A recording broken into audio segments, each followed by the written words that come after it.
bienvenue à vous si vous nous rejoignez sur TV Vendée, c'est la matinale et c'est donc le moment pour vous d'avoir votre petite dose d'actu 100% Vendée de ce milieu de semaine puisque nous sommes déjà mercredi le 10 mai très précisément. Et ce matin, nous parlons notamment de nos maires avec un chiffre, vous le verrez dans quelques instants, qui peut surprendre. Il y a une crise des élus locaux un petit peu partout en France en ce moment, des maires, des adjoints aussi, qui démissionnent de leurs fonctions après avoir été confrontés à des incivilités parfois violentes. C'est une situation, vous l'entendrez, que les anciens maires de Vendée comprennent. On en parle donc dès le début du journal. Nous allons aussi avoir ce matin les images de cette voiture pédagogique que des lycéens de La Roche-sur-Yon sont en train de fabriquer pour les pompiers de Vendée. Une voiture école en quelque sorte pour s'entraîner aux interventions dans le cadre des accidents de la route.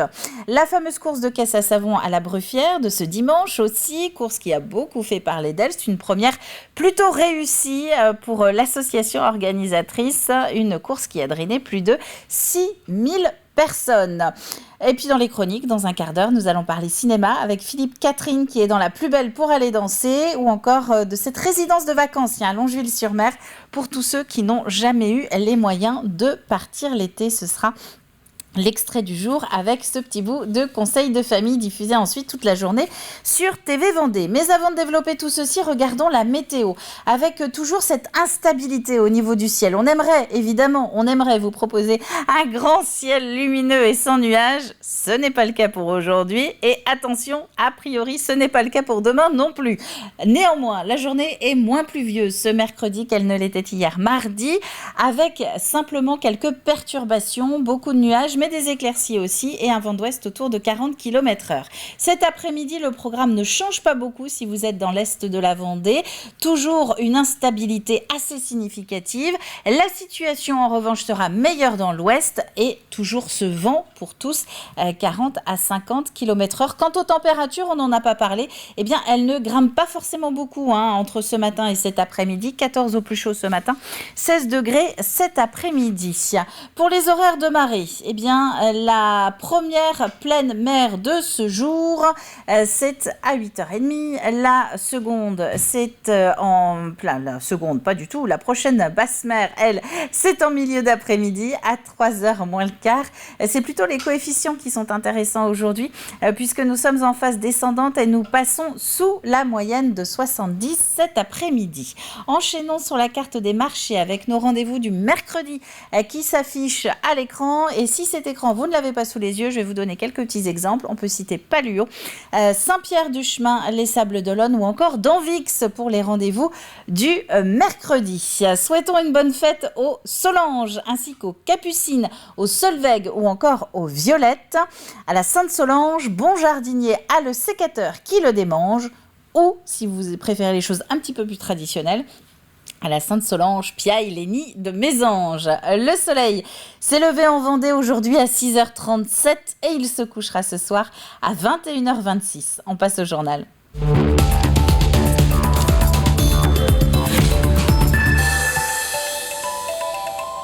Avec un chiffre donc pour commencer ce journal, 95, c'est le nombre d'élus locaux qui ont démissionné en Vendée depuis les élections municipales de 2020. 95 personnes, dont 7 maires, qui ont décidé de jeter l'éponge après avoir parfois été confrontés à des violences qu'ils n'imaginaient pas au moment de se porter candidat. Une crise des vocations que les anciens élus ne peuvent que constater, mais également comprendre. C'est en tout cas ce qu'Alexandre Le Naour a rapporté de la dernière Assemblée Générale des anciens maires de Vendée. Regardez. Le poids des responsabilités, la charge de travail, ils la connaissent parfaitement car tous ici ont été maires de leur commune pendant plusieurs années. Maire, c'est une vocation. Pour être maire, il faut déjà comme une formation de base au départ. Et ensuite, s'intéresser beaucoup à la commune, créer une équipe, ensuite animer cette équipe lors des réunions de conseil, proposer, décider, quelquefois trancher aussi. Autant de tâches qui semblent de plus en plus difficiles à assumer pour ces élus de proximité.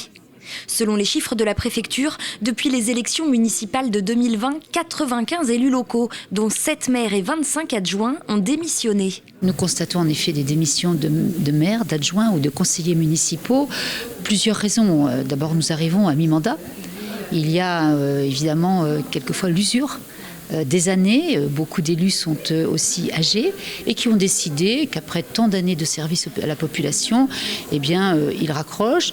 D'autres élus aussi qui pensent à l'avenir et qui veulent mettre quelqu'un en place pour les futures élections. Pour tous ces anciens maires, il faut reconnaître que la fonction est également plus difficile à exercer. Je pense que la fonction a évolué et pas forcément dans le bon sens. Déjà, entre mes 2 mandats, 2001 et 2014, je vais trouver du changement par rapport à la relation avec nos citoyens qui ne sont pas toujours faciles à gérer, je dirais.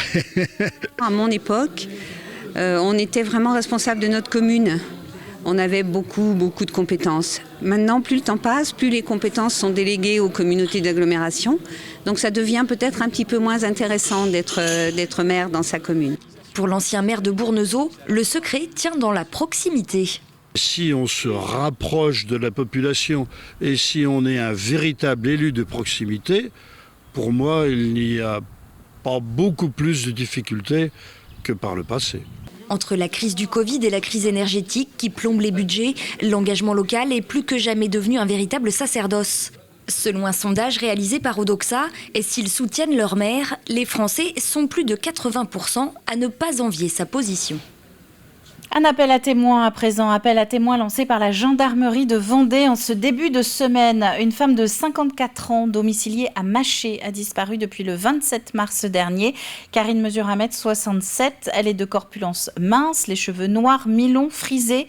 C'est la section de recherche de Nantes qui est en charge de l'enquête. Si vous avez des informations, il existe un numéro vert à contacter. Il faut faire le 0800 877 668. Tout part d'un besoin de formation, aussi bien pour les pompiers que pour les lycéens lyonnais de Saint-François d'Assise. Les jeunes des sections carrosserie peinture de l'établissement sont en train de fabriquer une voiture-école pour que les pompiers puissent s'entraîner au secours routier. Jusqu'à présent, cette formation se faisait à partir de photos des rapports et des manœuvres. Et bien, dans quelques mois, ce sera donc en grandeur nature. Dans l'optique, ils sont dans la réparation des véhicules, mais ils sont vraiment sur les bases techniques. Le but, ça va leur élargir les esprits aussi également sur la sécurité routière, la sécurité des occupants, des passagers. Donc ça fait partie du contenu de formation. Mais là, ça permet vraiment d'avoir quelque chose de concret et de revenir sur tous ces éléments-là. Qui prennent conscience justement lors de leur formation que lorsqu'ils vont être amenés en tant que professionnels à réparer des véhicules, ils ont l'obligation de remettre un véhicule à son état d'origine, conforme. Demain, les véhicules roulent avec des personnes à l'intérieur. Ils roulent sur l'autoroute, n'importe où. Il faut vraiment qu'ils soient conformes à l'origine pour maintenir leur rigidité, que les systèmes pyrotechniques fonctionnent et justement qu'en cas d'accident, le maximum de personnes soient sauvées. Et donc pour les lycéens, ce projet entre dans le cadre de leur examen de bac et de CAP. Il sera terminé en juin 2024. Parlons sport avec cette compétition à présent de surf. Elle est prévue en fin de semaine à la Sauzet, Open de France à Bretignolles-sur-Mer, donc organisée par le club de surf local Bretim, qui regroupe une 60aine d'adhérents. On va y retrouver les 32 meilleurs Français et les 24 meilleures Françaises de la discipline. C'était important, c'est vrai que souvent on se déplace pour aller faire des compétitions en Bretagne ou dans les Landes et là on est hyper content que ça se passe en Vendée et puis pour notre club, pour notre petit club, c'est quand même une bonne opportunité de nous faire connaître et de montrer qu'on a des bonnes vagues en Vendée. Le circuit de France dans lequel s'inscrit cet Open est un circuit de 3 compétitions dont la première étape est donc en Vendée. La finale, elle, est prévue à Osgore dans les Landes en fonction de la météo. Début des 2 jours de compétition vendéenne samedi au dimanche.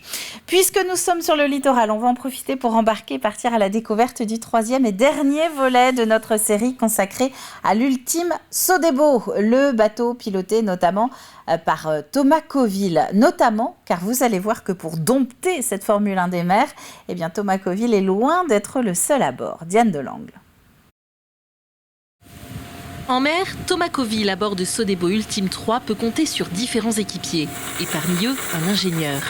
Spécialisé dans les techniques embarquées, il s'occupe notamment du pilote automatique, des télécommunications ou des différents capteurs. Une mission autant en mer qu'à terre. Il y a une grosse partie quand même d'installation à terre, puis une deuxième grosse partie de mise en place et d'utilisation en mer.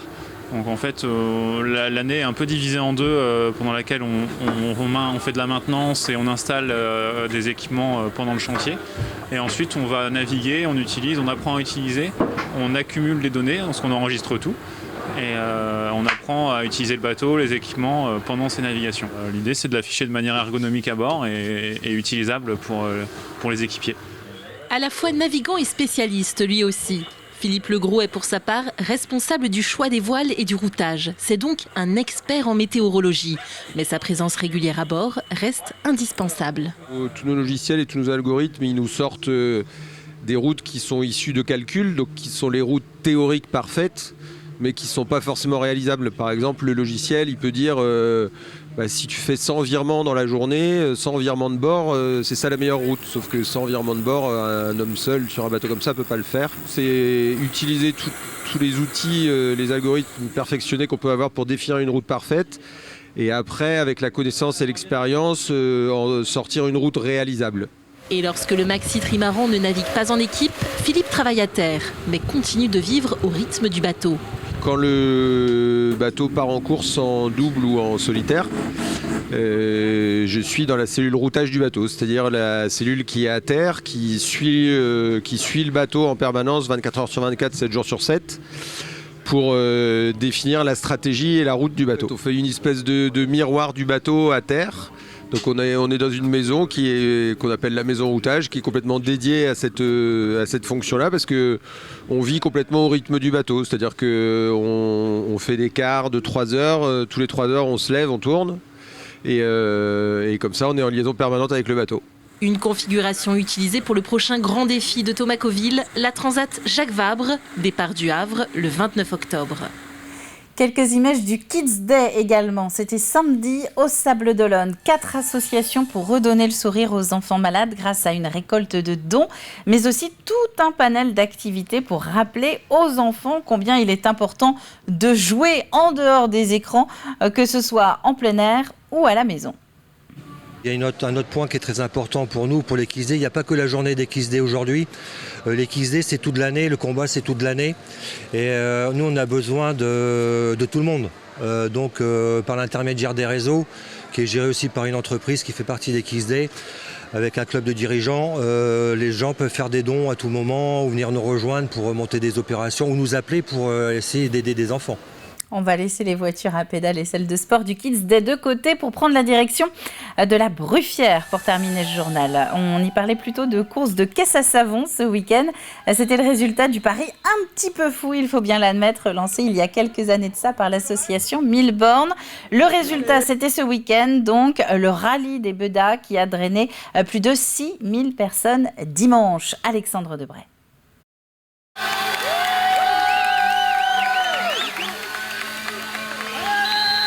Quand Mad Max, les Dalton ou encore les personnages de Tintin se rencontrent. À la Bruffière, 48 équipages se sont formés pour une course de caisse à savon et ça commence par un showroom pour découvrir les véhicules. C'est l'idée des paddocks, c'est de partager tous ensemble des moments avec toutes les autres équipes. Comparer les voitures et en discuter et après s'affronter sur la piste. 3 semaines de boulot complète, 8 à 10 heures par jour. Une petite aventure, un petit pari qu'on s'est lancé et on avait envie de se marrer ensemble tout simplement. Pour cette première édition, l'événement a réuni plus de 5000 personnes, du jamais vu dans la commune. Et pour la première fois, pour une première, c'est... Un premier événement comme ça, c'est impressionnant le nombre de personnes qui est venu et tout le monde autour de nous disait on va à la Bruffière voir la course de caisse à savon. L'association 1000 bornes ne pouvait pas rêver mieux. Outre les festivités, les organisateurs voulaient créer un événement caritatif. On a choisi l'association OSE, c'était l'objectif de choisir une association et c'est ce qu'on fera tous les 2 ans. C'est OSE parce qu'en fait OSE, on a une famille qui est concernée à la Bruffière.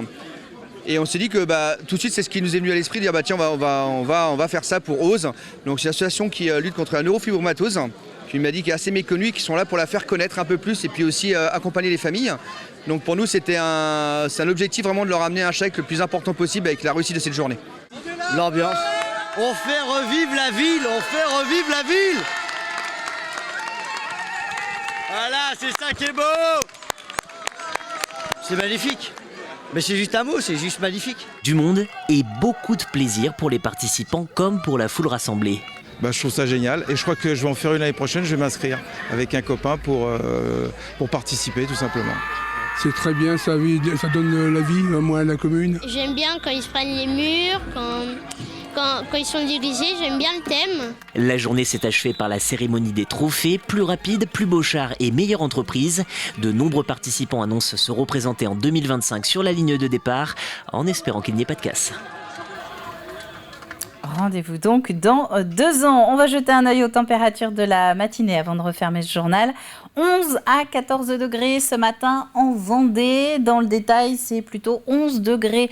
Donc le plus frais pour le pays de la Châtaigneraie, 12 pour le reste de la frange est du département, ainsi qu'à La Roche-sur-Yon.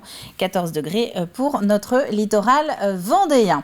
C'est la fin de ce flash. On va passer maintenant aux chroniques du jour. Dans le prochain quart d'heure, nous allons notamment revenir sur l'Insula Oya 3. Si vous avez raté les images de sa mise en service il y a une petite dizaine de jours, restez avec nous dans les minutes qui suivent. Puis on va aller aussi au ciné avec notre Vendéen Philippe Catherine qui incarne un papa un petit peu trop protecteur dans La Plus Belle pour aller danser.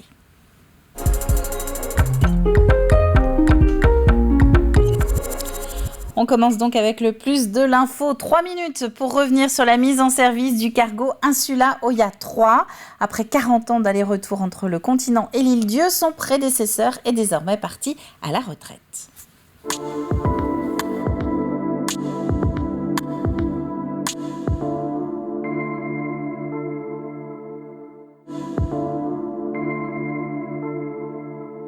Ce nouveau bateau, c'est déjà plus de capacité au niveau du fret, au niveau des voitures et au niveau des passagers.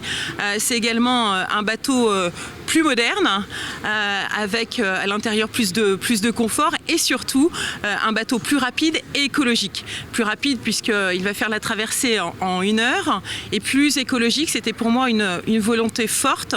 Alors on a d'abord les filtres à particules et puis une grande première dans l'Ouest, c'est justement sur le quai, l'électrification du quai, donc ça évitera aussi d'avoir le moteur qui fonctionne tout le temps et donc meilleure qualité de vie pour les îlets et pour l'ensemble de la population. Et puis bien évidemment, ce bateau est totalement équipé pour l'accessibilité justement des personnes en situation de mobilité réduite. C'est une page qui se tourne parce que l'Insula Oya 2 existait depuis longtemps. J'avais même connu la Vendée qui était aussi un autre gros bateau. Mais on mettait 1h15 pour traverser et on attendait effectivement ce nouveau bateau. On avait hâte de le visiter. Je trouve les salons très confortables, très beaux. De toute façon, le bateau quand même les marchandises, c'est notre cordon ombilical, c'est très très important. Sans lui, on ne peut pas avoir les marchandises, parce que moi je travaille dans un supermarché. Donc si le bateau n'emmène pas les marchandises, on n'a rien à vendre. C'est une chaîne. Non, c'est très important. On va pouvoir se balader, on ne sera pas assis avec des ceintures à ne pas bouger. Donc ça, je trouve que c'est important. Et puis c'est toujours émouvant de voir un nouveau bateau comme ça ici. Voilà. Et capacité de marchandises, c'est pareil. C'est vraiment beaucoup plus grand, beaucoup plus performant. La passerelle est beaucoup plus grande. C'est sûr, là, ça va être une vie incroyable pour ce bateau. C'est sûr, ça va être nickel. Ça va changer, peut-être que c'est plus confortable et puis qu'on passe dans des bonnes conditions quand même. Puis il y a un petit coin bar quand même, on peut pouvoir boire un coup, alors que dans l'autre, on ne pouvait pas. Ah oui, fondamentalement, ça va changer les conditions de travail des marins, ça c'est certain. D'une part parce que on a, en termes d'hébergement, augmenté le niveau de confort des marins, donc ça, ce sera quelque chose d'important pour eux parce qu'ils restent à bord une partie du temps, en soirée quand il y a des escales qui sont faites. Et puis deuxièmement, en termes de technologie, évidemment, on est sur un navire qui bénéficie des nouvelles technologies. On change de génération, l'Insula Oya 2 avait 40 ans, donc celui-ci n'est plus du tout dans la même gamme, et donc oui, en termes de confort de travail et de vie à bord, ça sera complètement différent. Oui. La passerelle, comme vous voyez, est très agréable, c'est très ergonomique, donc oui, non, c'est très appréciable. Et la semaine dernière, dans le jeu de la matinale, on vous demandait justement qui était la marraine de l'Insula Oya 3. Vous avez été nombreux à participer. Eh bien, c'est Roselyne Conan. Et Roselyne, c'est l'ancienne propriétaire d'un bar assez emblématique sur l'île-Dieu qui s'appelle À l'abri des coups de mer. On va parler maintenant ciné.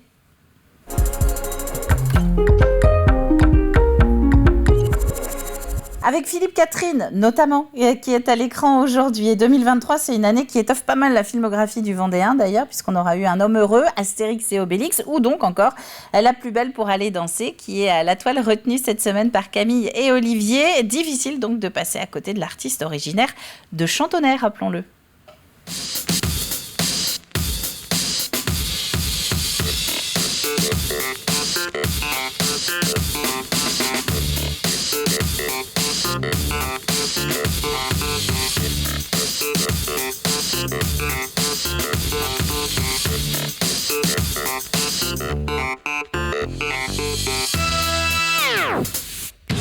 Ici, c'est une portion de famille. C'est mieux là, hein?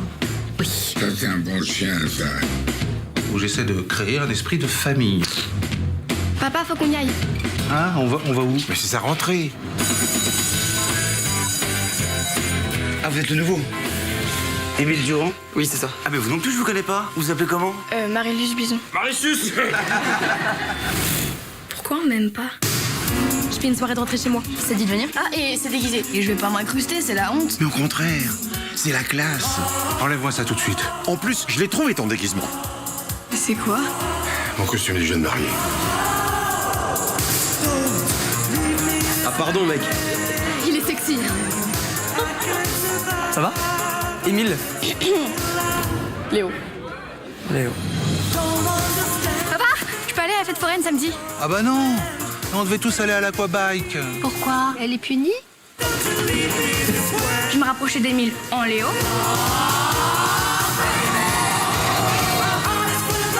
Et une fois qu'on se rapproche, je lui dirais que je suis Marie-Luce. C'est quand même bien tordu ton truc. Ça a un peu trop bien marché mon plan. Il m'a embrassé. Enfin, il a embrassé Léo. C'est pas drôle. Non, pardon, c'est pas drôle. Pour s'être rapprochés, on s'est rapprochés. Oh putain. Tu arrêtes avec Léo et on prend une vie normale. Et moi, tu t'intéresses à moi? Ça fait 10 ans que maman est morte et on vit comme si de rien n'était. Elle me manque, tu comprends? Arrête. Parce qu'elle, elle aurait compris. Moi, j'ai jamais voulu qu'elle devienne un garçon. Est-ce que vous voulez qu'elle devienne une femme?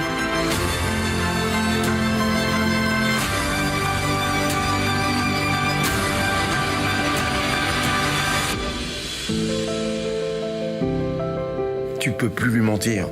Surtout si tu l'aimes. Émile? Oui.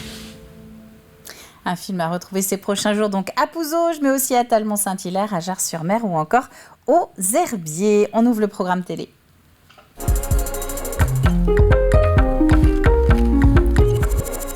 Avec Conseil de famille qui s'intéresse aux vacances aujourd'hui, aux vacances pour tous ceux qui n'ont pas forcément les moyens de partir. En Vendée, il existe le logis La Pacifique, c'est à la lisière de la forêt de Langeville. Présentation.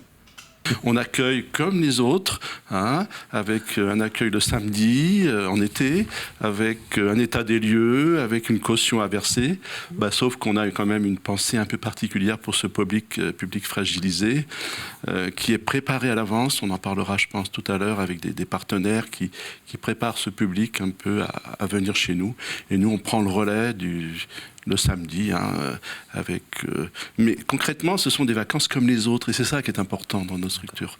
C'est de se dire que même si on est fragilisé, même si on n'est jamais parti en vacances, quand on vient à la Pacifique, on est accueilli comme le terrain de camping d'à côté, comme la structure de vacances de la Tranche ou de la Gruyère, voilà.